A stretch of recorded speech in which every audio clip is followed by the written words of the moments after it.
রিয়াজ, একটু জানতে চাই, বন্যা কবলিত প্রত্যন্ত এলাকায় ঠিক মতো আসলে যে ত্রাণ পৌঁছাচ্ছে না বলছিলেন আপনি, সেইটাতে আসলে সমস্যাগুলো কি কি?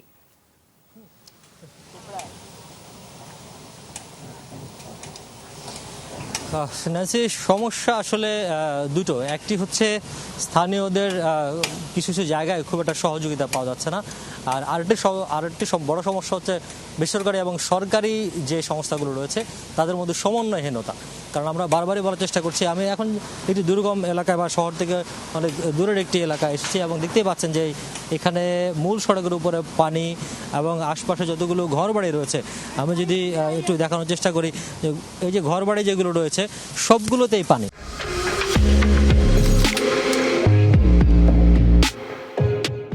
একেবারে কেউই বলতে গেলে একটা দ্বীপের মতো হয়ে গেছে এই এলাকাটি, আশপাশের পুরোটা পানিতে তারা নিমজ্জিত।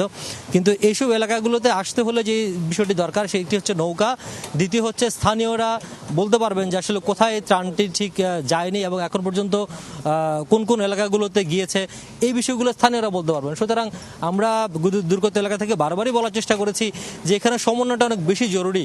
যদি সরকারি প্রশাসন, সরকারি যে সংস্থাগুলো রয়েছে তাদের সঙ্গে তাদের নেতৃত্বে যদি একটি কমিটি করে দেওয়া হয়, যে একবারে স্থানীয় যারা থাকবেন তারাই ঠিক করে দেবেন বা তারা মনিটরিং করবেন, যে বা তারা দেখবেন যে কোথায় কোথায় ত্রাণ গিয়েছে, কোথায় কোথায় পায়নি। কারণ এক এক এলাকায় বেশি গেছে, এক এক এলাকায় কম গেছে, কোনো কোনো এলাকায় এখন পর্যন্ত পাইনি এমন এলাকার খবর আমাদের আছে বা যেখানে আমরা কাজ করে এসেছি বা আমরা গিয়েছি।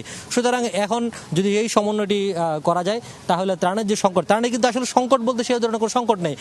পর্যাপ্ত পরিমাণে ত্রাণ যেমন ফেনীতে যেমন এসছে এবং 2-3 দিন ধরে নোয়াখালীতেও সেই পরিমাণে ত্রাণ ঢুকছে বা বিভিন্ন জেলা থেকে ত্রাণ আসছে। কিন্তু এগুলোকে যে আসলে ঠিকমতো সমন্বিতভাবে পৌঁছে দেওয়া, এগুলোকে যে ঠিকঠাক জায়গায় পৌঁছে দেওয়া, যারা পায়নি তাদের হাতে পৌঁছে দেওয়া, সেই বিষয়টি খুব জরুরি।